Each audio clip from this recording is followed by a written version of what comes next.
given, the name Noel actually was given to me, given to us, because we needed last names.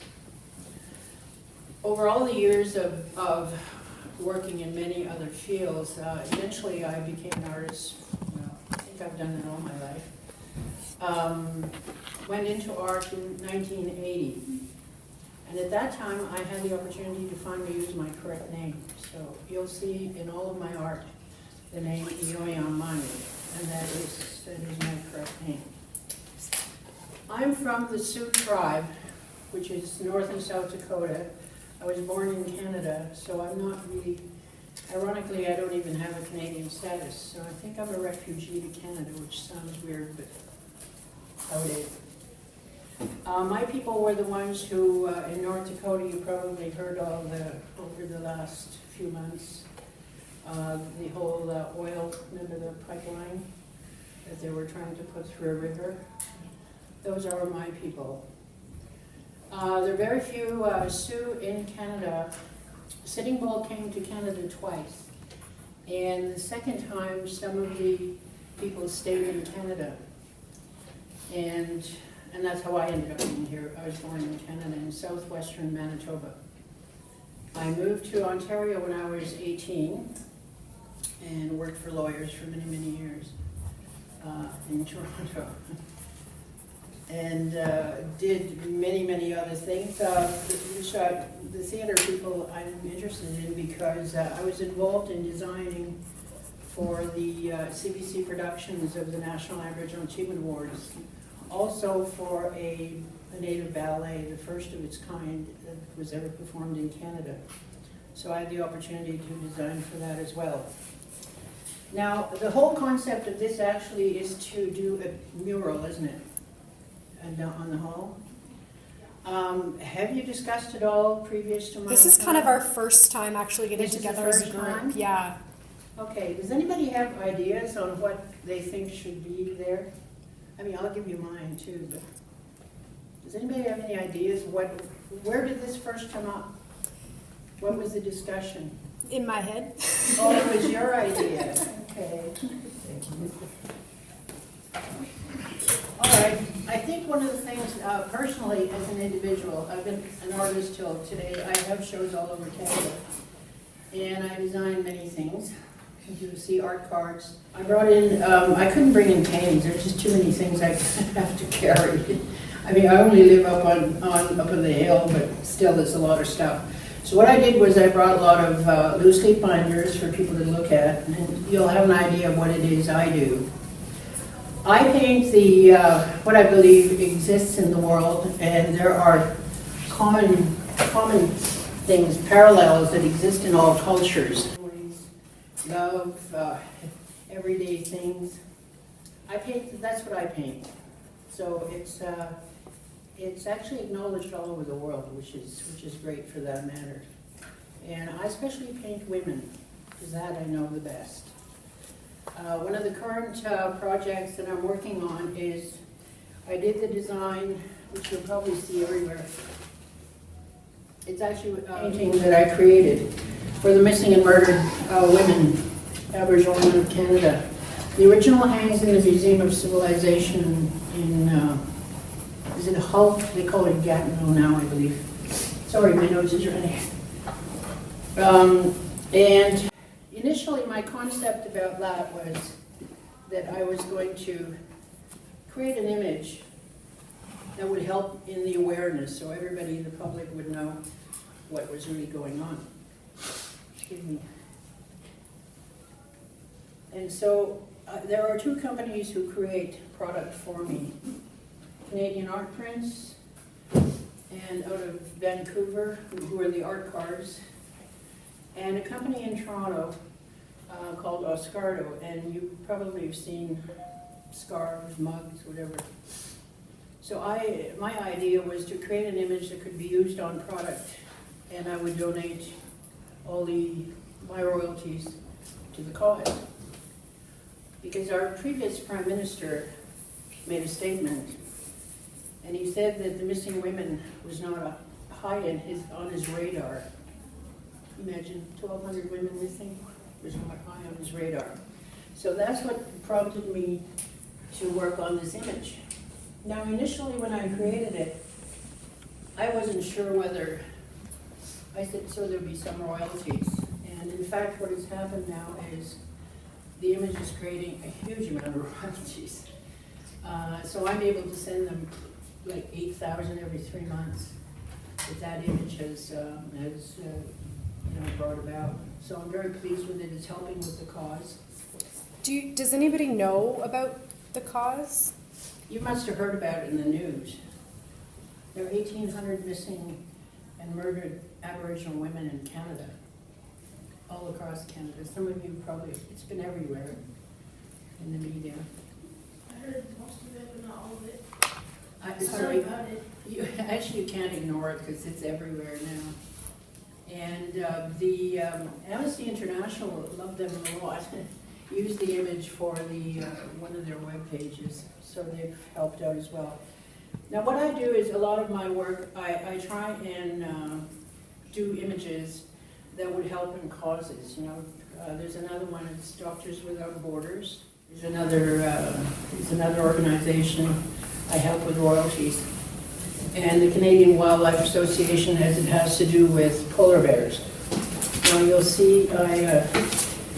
Actually, before I continue, are there any people here who want to be artists? Hopefully there are a few. Yeah. There you go.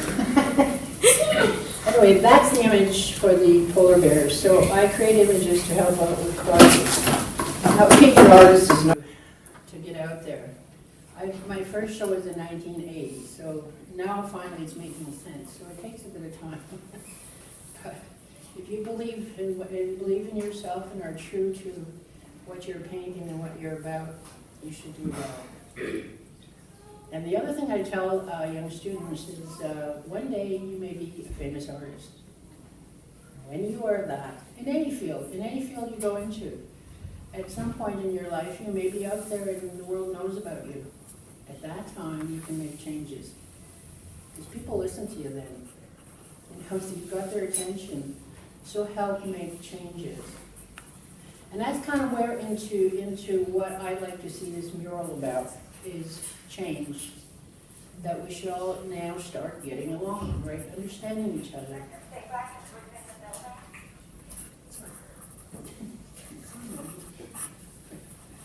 That's the world of technology, isn't it? I love and hate the world of technology, as I do the world of the media. But the media has been very good in spreading a lot of information out there on our people, because I think a lot of what was happening is people didn't understand what we were really about. You know, what we were doing and trying to do. You only hear all the bad news. You don't hear the good news, the good stuff that's going on, because there's a lot of that, an awful lot of that. And it's what I'm hoping that my work helps do, is to, help make that change, that bridge, that we should all get along. Because you know what, all these wars and all the crap that's going on in the world, it's not going to make a difference. Our planet is in trouble. That's what we should really be concentrating on. Our planet is in trouble. Even if you won the war, your planet's still in trouble. And it's the area where I think that we have to really concentrate on. And it's part of what I'd like to see in that mural, is the importance of the earth. We call the earth Mother, and we have to be good to our mothers. I have a dear friend who passed away a number of years ago, and he has a poem, and I don't know it word for word, but it's about 5 lines long, and it's called A Prophecy. And it basically says that the world, in all her comfort and pain, will turn to ease her pain, and entire nations will disappear. And that's what's happening right now, right? We're not taking care of the earth. And I hope some of you guys go into that field and become a little more conscious of what's going on. I'm beginning to sound like David Suzuki. I admire him. I've listened to him. But I'd like to see this mural go into you know, into how we all have to work together now to save our planet. And regardless, I always said that I could solve all the problems in the world in an instant. Just have aliens attack us, and all of a sudden we're all going to be just human beings, right? And that's all it'll take. And so I feel bad that we've left the world in a mess for all of you guys. You're only starting out. And I always apologize for that. But maybe if we all work together, we can save it. Oh, now I'm going to tell you some of our traditional things. Some of the things that we believe in. Starting from the West, we have the traditional. I'll explain that image to you, the one I created for the women, because it actually includes designs from all the native tribes, including the spirits of the missing women. Yeah, it's too, you know what, I have a canvas, but it's in strong and it's shown of that. I had this piece in my bathroom, actually. You know what, there is a card that you could use better probably. It's in there somewhere. Anyway, in the West, you've probably all seen the totem poles. And the artists in that area are all traditional artists. There's an art form that has existed since the beginning, and they never change it, right? The eyes are done just that, it has to be done that way. As we go towards the east, well, actually in the Arctic, you probably are all familiar with all the stone carvings that the Inuit people do, the fabric art. Now they're going into pottery, which is kind of cool. And in the East are still, you know, they're actually a different sort of assortment of artists. The East Coast natives are very different in that they were the shore where all of your ancestors arrived first, right? So things are a little bit different there. In the Plains, which is where I'm from, we have, I guess it could be called kind of contemporary art. It wasn't, we were migrant, we traveled a lot, so we didn't have a lot of, you know, totem poles, that kind of thing. We followed the buffalo. If you saw the Western movies and saw the teepees and the horses and the buffalo, those are my people. And what we have in Ontario, which is very prominent, and you probably have seen, I don't know if you have, what is called the Woodland School of Art. And if anyone knows Norval Morrisseau, he is the grandfather of that particular style of work. And I think his influence was from the rock drawings and carvings that you see in Ontario, actually, different parts of Ontario. There's a famous saying by one of our people that says, he said, I think it was Louis Riel who said it, and he said, our people will sleep for 100 years, and when they awaken, it'll be the artists who show them the way. And it's very true, because art is something a lot of Native artists right now use for messages, like me blathering on, right? There we go. Sorry, my notes are never organized. One of the things I'd like included in this mural is, it is important. I noticed in the entrance to the school, there is the tile work that is the circle with the 4 different colors. And that is actually used, I'll explain that whole circle to you if you don't. Now, we go by the number 4. We have, and it involves everything. There are four directions, 4 seasons, 4 parts of your life, 4 kinds of creatures that roam the earth, 4 stages of your life, right? Your seasons are 4. So that's why you see the 4 directions. Now to the east is yellow, and the south is red, the west is blue or black, and the north is white. And interestingly enough, all those colors represent all the colors of the people on the earth as well. They're called the cardinal colors. So that's a very important thing for us, because for us, everything is a cycle.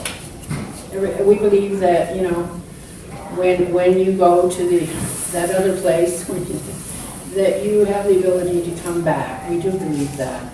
That is one of the things that, reincarnation is something. And we judge people sometimes by, if somebody's, not, they're being a bad person or whatever, we say they're a young spirit. They haven't been back enough times yet. Okay, the wiser they get, the older the spirit is how we imagine all that. Well, that's what I believe in. That's what I was told from the time I was a child. So that is one of the things, these are some of the things I think that, should be considered in what it is you're doing, that everybody works together regardless of race, creed, color. So that's on my story. I would like to hear questions. Anybody have any? Ask anything. If I can't answer it, I'll say I can't answer it. Like back in the native time. How was it? I grew up in the prairies, and I went to one of those schools you probably heard about. Those native boarding schools where we had to be sent to, and they were no fun. So I actually come from a very wonderful family. We lived on a reserve in southwestern Manitoba, right near the Saskatchewan border, just north of North Dakota. And I had a wonderful upbringing. We hunted, we lived off the land. There wasn't a lot of involvement in town. We just sort of survived out there. We knew how to do that then. And we all grew gardens as well, and farmed, and did really well. And then we were sent into these schools, and that's when life changed a bit. But I survived. But it's not something I talk about too much. So I've been in a lot of fields. I'm one of those people who likes to try anything and everything. Before I came down east, I almost stayed out west, and in fact I would have been a ski instructor. Instead I came back east and became an artist. So I used to be involved with the Canadian Ski Patrol in Alberta. And if I stayed one more year, I was going to get my CSI rating and be a ski instructor. Oh, your life changes. Yeah, it really does. But I painted from the time I was a child. And from the time I was little, I used to get in trouble in school because that's all I did was draw. And never thought it was something that I would ever do as a living. And I actually got talked into it by a Cree playwright by the name of Thompson Highway. It was the one who talked me into going into art. So it's been an exciting field. I enjoy it. It's been rough at times, at the beginning. It's not easy. But you have to just hang in there and be through a lot of rough times. When they say a starving artist, trust me, it's true. Some of the symbols and the way that the human is represented, is that just something natural, or is that What that are you is looking at? well, some of the You know what? There are messages. I have a card that says ancient messages. I wish we understood them better.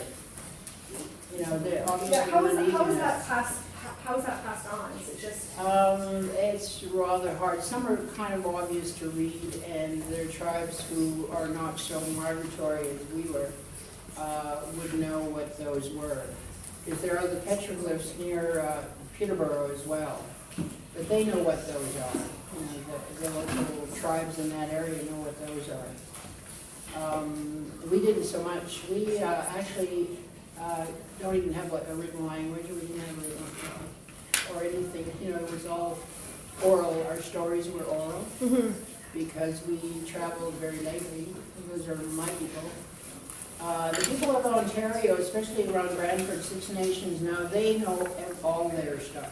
They're even matter of fact, I just read that they're teaching Mohawk now in I forget what school. Because they don't want to lose it. yeah, And people are losing it. right. They're losing their languages, which is rather sad. In Canada, I know a lot of people think that when you meet a native person, we all speak the same language. We don't. there are hundreds of different languages in Canada. I don't understand my friend Rick, who is Ojibwe. There's not even a similarity in the languages, nothing. My people were the largest tribe in North America, Central North America, North, South Dakota, Montana, Oklahoma, all those, Minnesota, and from that also were sub-tribes even, where the dialect, the regional dialect exists. And a lot of even the Dene in the Northwest Territories, you hear about the Dene. The Dene actually traveled from, literally from the Yucatan. You hear about, they talk about the Dene, and they traveled all the way up to the north. I think that we have a connection with even the Mayans, my people. The word for sacred in the Mayan language is exactly the same as in ours. Oh. Right? So I always thought it would be great to do a language comparison, of that. Now, a lot of us my age and younger and a little older went to the boarding schools. We're not allowed to speak the language. We weren't. We actually were strapped for it, right? So you'll find a lot of people my age who cannot speak their own language anymore. And they're striving to learn it. I had no one to converse with. I actually was fluent in my language when I was a child. And because I lived in Ontario, there's no other Sioux people in Ontario for me to talk to. So I forget some of it, but the interesting part is when I go home and I'm around my people, just being there makes it all comes back. I start remembering. I can speak my language fluently in my dreams. Wow. Isn't that interesting? Yeah. Yeah. So I always thought that was kind of cool. So how does that convert into like the language of art? How do Indigenous people communicate stories? You talked about like the circle and the medicine wheel. Well, the beadwork. Our beadwork, our designs, not only tells you what tribe it's from. We don't even look alike. If you really saw a lot of the tribes, we look differently. People will meet me or my daughter and say, "You're not from here, are you?" And when we say I'm Sioux, they go, "Okay, now I get it, because you're not from the East." So you can tell by the beadwork. I should run my great-grandfather's photograph, because he has beadwork that's all indicative of who he is and where he's from. And that would tell like his personal story? And then they would do it on hides as well, buffalo hides, right? My people did, because they used the hides to make the teepees, the big tents, which actually can be huge. Yeah. So, and we were the people who rode horses, which we have for the buffalo are fast. And when we hunted, we used every part of the animal. Every part of the animal. Literally. All aspects of it. We wasted nothing. And it's something we should learn today not to do. We waste so much. It's unbelievable. What do you like to do in your free time?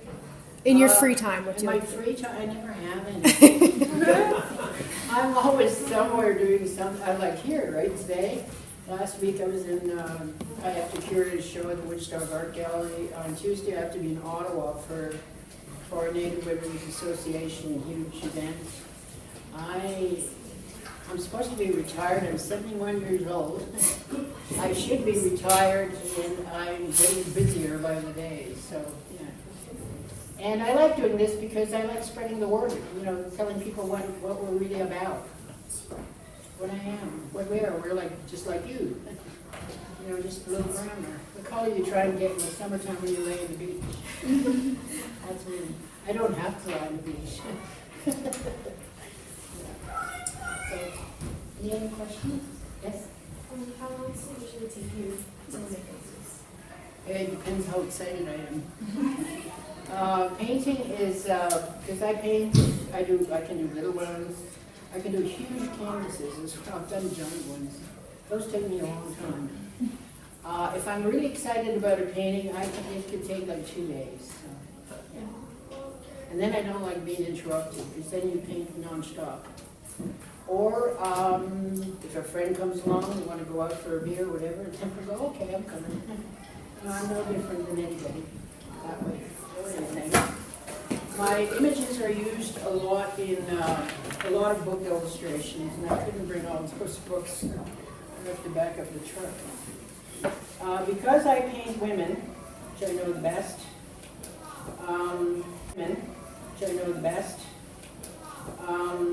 my work is used for example, the International Medical Book on Women's Health. We use my artwork. Breastfeeding. Royal Ontario Museum had a man who is on their staff for quite a long time. What he did was, and that's something maybe we should look at, he collected all the native stories from the elders because they didn't want to lose them. So he traveled across Canada, collected all these, and the museum wanted to illustrate them, put them into a number of books. So I had the opportunity to illustrate the first one. And it's called Tales of the Anishinaabe, which is a word for the Ojibwe people of Ontario. And so I had the opportunity to work with the Royal Ontario Museum, and that was kind of nice. That's another book. As I said, I can't carry them all here. I've designed clothing with Canadian designer Linda Lundstrom. Your moms or grandmas probably have the parkas from Linda Lundstrom. And how come I do all these is I like designing, right? And people say, well, how did you get Linda? And I said, I called her up and said I could design parkas for you really well. And she said, oh, okay. So it's just having a lot of nerve too, right? If you want to be a successful artist, you want to go out there, go and really get it. You know, don't be shy. I mean, they could say no. What did they say? Yes. You know, so I do a lot of that. I think if I had to do my life over again, I'd have been purely a designer. I like designing stuff. I look at things and think, I know how that can be better designed, right? That one should be, or even cars. I look at them and think, well, that should have been yes.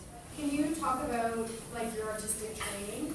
Like, did you go to school, or No, what was the most valuable thing somebody taught you that kind of changed the way you I actually lived in Northern Ontario for a period of time.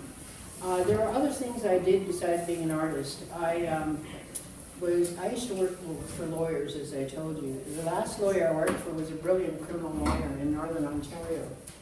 And I was asked by the Cree people who live in that area in Northern Ontario. There are organizations called Friendship Centers all across Canada. And they're centers that are located in towns and major cities where when Native people go into the city, they have a place to sort of be introduced into, you know, the city, whatever, if they need help, whatever. Unfortunately, they always become crisis centers more than anything. And it was through, they approached me in Northern Ontario because there were two Cree families, and they didn't want either to be the executive director. So they asked me. She's not Cree, she's still with her. So I said, I felt at that point I should do something for my people more than I was doing, and so I agreed to only take it over until they found a permanent director, which took 1.5 years. And during that time in Northern Ontario, there's long old winter nights in Northern Ontario. I heard there was a man giving painting classes. His name was Clint Marine. So I thought, well, why not? What else do you do in the north at night? So I started, you know, painting little cute things like flowers and vases and scenery and stuff. And but he was very good. He taught me balance, you know, how things are, you know, look just right, whatever. And years went by. When I had my first show in March 1980, he couldn't make it to the show in Toronto, and so I was told. As the show opened, he came into the door, and I thought, oh my God. It's like not wanting your teacher to see your work, you know. I thought, oh my God, what's he going to say when he sees all this stuff that I painted well? And then he said to me, he says, I'll meet you tomorrow when the gallery opens and we'll do a critique on every piece. Well, I didn't get any sleep that night. It's your teacher telling me. So I would say it was this man, Marini, who was my influence. Yeah. So I liked what he had to say about my work. It actually turned out all right. Out of all your art pieces, do you have one like that's most memorable, most favorable to you? Probably the one for the women, which I'll explain to you if you want to have a look at it after I finish blabbing on. It represents the people, the women of the Northwest. Actually, can you take that right out of there? Just slide it. You can have a better look at it later. I had to include representation from all the different, where the women were from. And here you'll see a moon, which is the Northwest Coast style of moon. As a matter of fact, I took it out of a book called The Elders Are Watching, and there's a very famous Northwest Coast artist by the name of Roy Henry Vickers. And that moon is used in every painting of his. So, and the moon represents women, as we all know, or should know. And so I phoned him up and asked him, can I use your moon for this project? Well, of course he said, by all means, I'll go right ahead. And here you will see, these are feathers. And the second one is the Legend of Sedna. S-E-D-N-A. Look it up on your computers. S-E-D-N-A. Legend of Sedna is an ancient story, but it's very apropos. It represents the women of the North. And this feather represents the native, the Métis non-status women. And this represents all the kind of the rest of us. And this last one is for the East Coast. Now, that was very hard to find designs for the East Coast, but a friend of mine, professor friend of mine, found it in, apparently from some museum in Maine. And here again, you'll see all the four colors that we were talking about. They all had to be there as well. And the shadowy beings, they're the missing women. So it's been put on, it's on t-shirts now, it's on wall hangings, everywhere. It's making, helping out in the cause, and I'm feeling very good about it.